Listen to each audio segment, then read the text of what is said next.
अस्सलाम वालेकुम, आदाब सारे व्यूअर्स को। यासिन साहब बहुत बहुत शुक्रिया ये अपॉर्चुनिटी के लिए।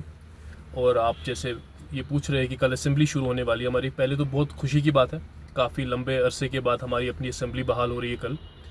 इसके ऊपर मैं रिजर्वेशन पॉलिसी के ऊपर काफ़ी देर से एडवोकेसी कर रहा हूँ। जो नए अमेंडमेंट्स हुए थे उसकी रिवर्सल के लिए, आपको भी पता है, आपके साथ भी काफ़ी स्टोरीज़ हुई है और काफ़ी administrative on ground of ground मैंने काफ़ी कोशिश करी है कि इसके रिजर्वेशन को वापस रिवर्ट करने के लिए एफर्ट्स लगाए जाए।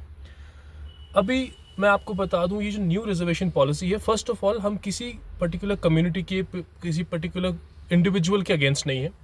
हम बस इस चीज़ को लेकर एडवोकेट कर रहे हैं कि आप कहीं ना कहीं क्वालिटी कॉम्प्रोमाइज़ कर रहे हैं, एक वर्कफोर्स क्वालिटी, या फिर ये सिर्फ हमारे एजुकेशन इंस्टीट्यूट्स तक महदूद नहीं है। रिजर्वेशन का असर सिर्फ हमारे एडमिशन्स पे नहीं पड़ेगा, इसके काफ़ी लॉन्ग टर्म कॉन्सिक्वेंसेस है जो शायद अभी हमको समझ में नहीं आ रहे। हमारा बस यही एक पहले से रहा है, मेरा पर्सनली पहले से बस यही एक इल्तिजा रही है कि आप एक पॉपुलेशन सेंसस करें, उसके अकॉर्डिंगली अगर जनरल कैटेगरी की पॉपुलेशन ज़्यादा निकलती है या जैसा भी हो डेटा, उसके अकॉर्डिंग आप रिजर्वेशन को डिस्ट्रीब्यूट करें।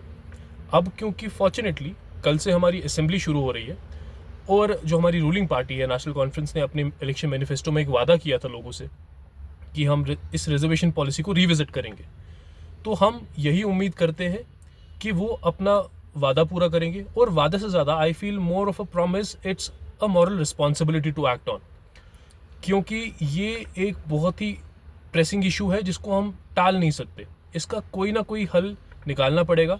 पीछे हमने देखा है कि इस रिजर्वेशन पॉलिसीज़ को लेके हमारे नेबरिंग कुछ स्टेट कंट्रीज़ में रादर काफ़ी अनरेस्ट हुआ था। तो हम क्यों अपने यूथ को पुश कर रहे हैं कि वो कुछ ऐसा रिजॉर्ट ले जो हमारे मॉरली, सोशली, हमारे प्रिंसिपल्स के अगेंस्ट जाए।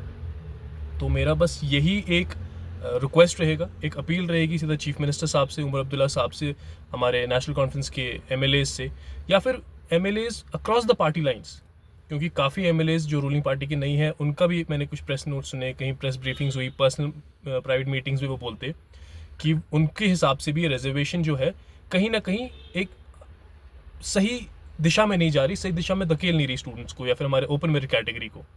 तो मेरी उन सब से यही रिक्वेस्ट रहेगी, and in particular Omar Abdullah sahab से हम काफ़ी तवक्को रखते हैं कि वो इस न्यू रिजर्वेशन पॉलिसी को अमेंड करेंगे, उसकी रिवर्सल के लिए काम करेंगे। और हम जानते हैं कि ये ओवरनाइट नहीं हो सकता, it's a time taking process, उनका एक पूरा शेड्यूल है और सरकार अभी अभी बनी है।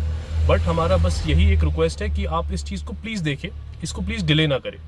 क्या फार्मूला होना चाहिए रिजर्वेशन पॉलिसी को लेकर? देखिए, हमारे हिसाब से हम डिक्टेट तो कर नहीं सकते सरकार को, सरकार के पास पॉलिसी मेकिंग एंटिटीज़ काफ़ी ज़्यादा है, काफ़ी केपेबल है। सो हमको ये लगता है पहले आप एक सेंसस बेस्ड करिए चीज़, आप एक कमेटी बनाइए जो सेंसस करे कि पॉपुलेशन सेंसस कितना है, या फिर उसको भी अगर हम फिलहाल साइडलाइन पे रख दें जब तक आपकी वो सेंसस की रिपोर्ट्स वगैरह आती है, वो डेटा कंपाइल होता है।